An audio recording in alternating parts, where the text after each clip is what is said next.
Hello everyone, welcome to our YouTube channel Tech and Cryptos. Today in this video we are going to learn about how to delete profile picture in TikTok. So let's get started. At first let's go to the TikTok app. So here it is. Now we need to click on this profile icon in the bottom right corner and click on edit profile. Now here we can see two options, change photo and change video, but there is no option to delete the photo.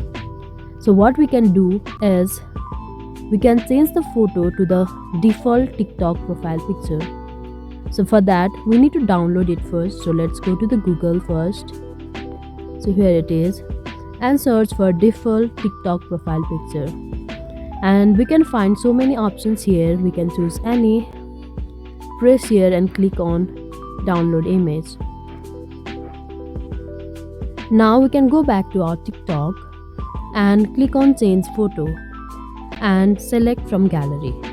Now we can go for the picture and click on confirm.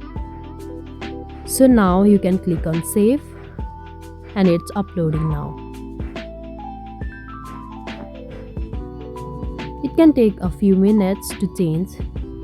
Let's see it. So you can see your profile picture is finally changed to the default profile picture. So here we can see our profile picture is deleted and set to the default one. So this is how we can delete the profile picture in TikTok. I hope you liked the video. Please do like and subscribe. Thanks for watching.